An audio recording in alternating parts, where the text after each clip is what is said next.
சற்று முன் துரோகம் செய்த அண்ணாமலை, முதுகில் குத்திய அமித்ஷா, எவனுமே வேண்டாம், திமுகவில் இணைந்தார் விஜயதாரணி.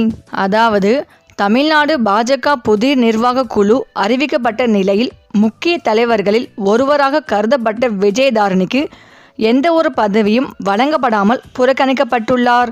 இதனால் அவர் கடும் அதிருப்தியில் உள்ளதாகவும் விரைவில் பாஜகவில் இருந்து விலகி திமுகவில் இணையலாம் என்ற தகவல்கள் தற்போது பரவியுள்ளன. முன்னதாக காங்கிரஸில் இருந்த விஜயதாரணி பெண்களுக்கு வாய்ப்பு இல்லை என்ற காரணத்துடன் 2024 நாடாளுமன்ற தேர்தலுக்கு முந்தைய கட்டத்தில் பாஜகவில் இணைந்தார். ஆனால் கட்சியில் இணைந்ததிலிருந்து இன்று வரை எந்த ஒரு பொறுப்பும் அவருக்கு வழங்கப்படவில்லை. விளவங்கோடு தொகுதியில் போட்டியிட வாய்ப்பு மறுக்கப்பட்டதுமே முதல் ஏமாற்றமாக இருந்தது. இதையடுத்து பதவிக்காக அரசியல் கட்சியை மாற்றியதற்கே பதவி வேண்டுமென அண்ணாமலையின் பதவி காலத்திலேயே விஜயதாரணி நேரடியாக கோரிக்கை வைத்தார். ஆனால் அப்போது பதவியேற்பு கிடைக்கவில்லை.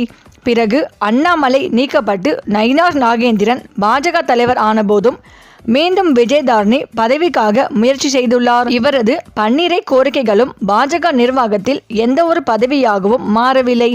இந்த நிலையில் பாஜகவின் புதிய மாநில நிர்வாக குழுவில் குஷ்பு, சசிகலா, புஷ்பா, கரு நாகராஜன், டால்பின் ஸ்ரீதர் உள்ளிட்டோர் துணை தலைவர்களாக நியமிக்கப்பட விஜயதாரணிக்கு வாய்ப்பு மறுக்கப்பட்டுவிட்டது. இது அவருக்கு மேலும் ஒரு பெரிய அதிருப்தியாக அமைந்துள்ளதாக கூறப்படுகிறது. இதனைத் தொடர்ந்து விஜயதாரணி பாஜகவில் தொடர்ந்து இருப்பாரா இல்லையா என்ற சந்தேகங்கள் எழுந்துள்ளன. கட்சிக்குள் அவரது செயல்பாடுகளும் பேட்டிகளும் குறைந்து வந்துள்ளன. பல ஊடகங்கள் அவர் திமுகவுடன் உரையாடல்களில் ஈடுபட்டுள்ளதாகவும் விரைவில் கட்சி மாறும் சூழ்நிலை உருவாகியுள்ளதாகவும் தகவல்களை வெளியிட்டன. இதுபோல் சமத்துவ மக்கள் கட்சியை பாஜகவுடன் இணைத்த நடிகர் சரத்குமாருக்கும் எந்த ஒரு முக்கிய பதவியும் வழங்கப்படாதது கவனிக்கத்தக்கது. பதவிக்காக கட்சி மாறிய விஜயதாரணிக்கு பாஜக தொடர்ச்சியாக வாய்ப்பு வழங்காததால் அவர் கட்சி மாற்றம் செய்யும் சூழ்நிலை உருவாகியுள்ளது. இது பாஜக கூட்டணிக்குள் உள்ள உட்பகை, நிர்வாக பக்கம் உள்ள கவனக்குறைவு மற்றும் விரக்தி நிலையை வெளிக்கொணரும் வகையில் இருக்கிறது.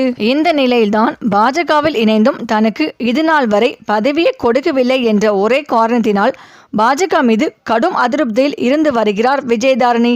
இதற்காக பல முறை அண்ணாமலையிடமும் அமித்ஷாவிடமும் பேச்சுவார்த்தை நடத்தியும் ஒரு முன்னேற்றமும் அடையவில்லை, பதவியும் கிடைக்கவில்லை என்ற கோபத்தில் நடந்த விஜயதாரணி பாஜகவும் வேண்டாம், மோடியும் வேண்டாம் என்று முடிவெடுத்து விரைவில் முதலமைச்சர் ஸ்டாலின் அவர்களை நேரில் சந்தித்து திமுகவில் விஜயதாரணி இணைய உள்ளதாகவும் தற்போது தகவல்கள் வெளிவந்து கொண்டிருக்கிறது.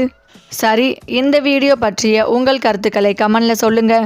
மேலும் இந்த வீடியோ உங்களுக்கு பிடித்திருந்தால் லைக் பண்ணுங்க, ஷேர் பண்ணுங்க, மறக்காம நம்ம சேனலை சப்ஸ்கிரைப் பண்ணிக்கோங்க. தேங்க்ஸ் ஃபார் வாட்சிங்.